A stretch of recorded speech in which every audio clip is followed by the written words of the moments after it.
Okay, my dear student of class 10th, how are you beta? I hope you all will be fine. So in this session we would go and discussion the chapter number 10th where we have discussion beta light reflection and refraction. So light में अपन लोग reflection और refraction को देखेंगे। तो एक topic को लेकर के फर्स्ट में अपन लोग आगे बढ़ते हैं जिसमें अपन लोग शामिल करते हैं रिफ्लेक्शन ऑफ लाइट। ओके, तो रिफ्लेक्शन ऑफ लाइट में जब हम बात करते हैं तो रिफ्लेक्शन ऑफ लाइट में हम मिरर की बात करते हैं, मिरर की बिहेवियर की बात करते हैं और टाइप्स ऑफ मिरर की बात करते हैं। तो first of all we would need to understand what actually the reflection. Okay, so let's take the example. कौन सा है? Chapter number 10 reflection of light. You can write the new heading 1। This is the reflection of light. Reflection of light.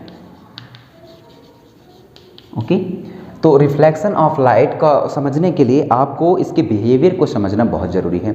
इसके behaviour में अपन लोग बात करते हैं बेटा, कभी भी जो रिफ्लेक्शन ऑफ लाइट के लिए हमें समझना हो तो रिफ्लेक्शन ऑफ लाइट को अपन लोग बोलते हैं when lighted bounce back of an object.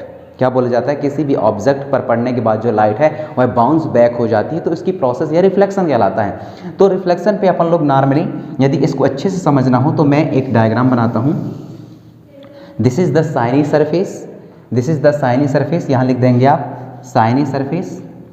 Shiny surface जो चिकनी सतह है, ये हो सकती है maybe glasses of particles. Then ये भी हो सकता है कि कोई और चिकनी सतह हो सच एज फर्श। ओके, क्या होता है बिहेवियर लाइट का? देखिए कि आने वाले जितने भी रेसेस हैं वह एक निश्चित एंगल यानी कि आई एंगल बना करके उतनी ही एंगल के साथ में वह रिफ्लेक्ट हो जाती हैं या वापस चली जाती हैं। तो ये आई और इसको अपन लोग स्मॉल आर से रिप्रेजेंट करते हैं और बीच वाले लाइन को अपन लोग खींचते हैं और इस लाइन को अपन लोग बोलते हैं ये है normal line.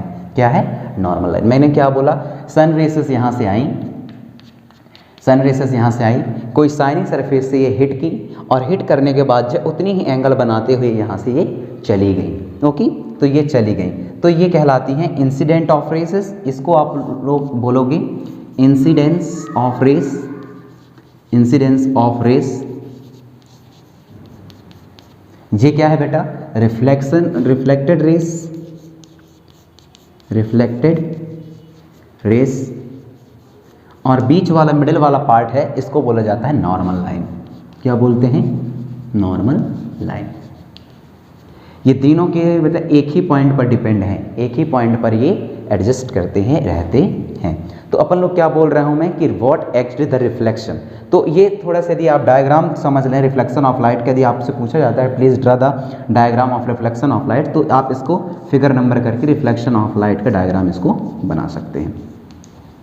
Reflection of light.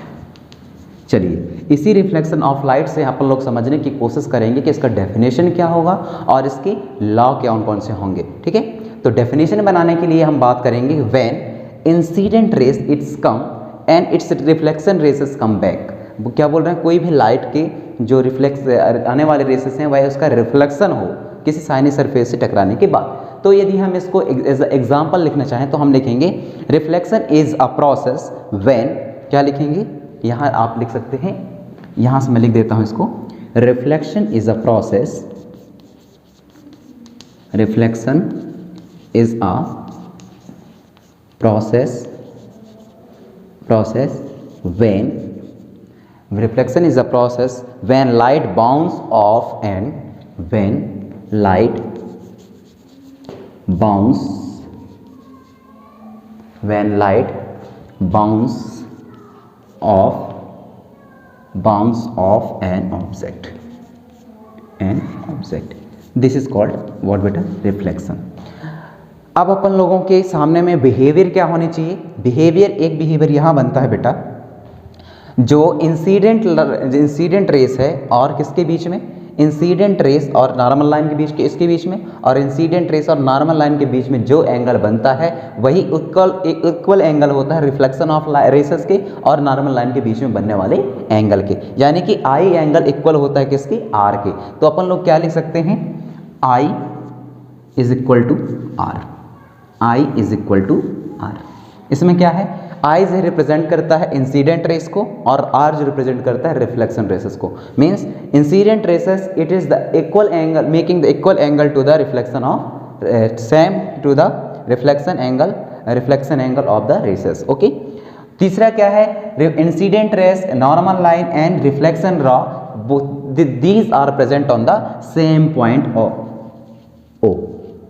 Represent कर दूं यदि ओ से, तो केस किस में प्रेजेंट रहते हैं, तीनों एक ही जगह पर रिप्रेजेंट रहते हैं। ओके, तो ये दूसरा लॉ हुआ। तो इसको मिटा करके मैं इसके लॉ को डिफाइन करने की कोशिश करता हूँ। Thank you.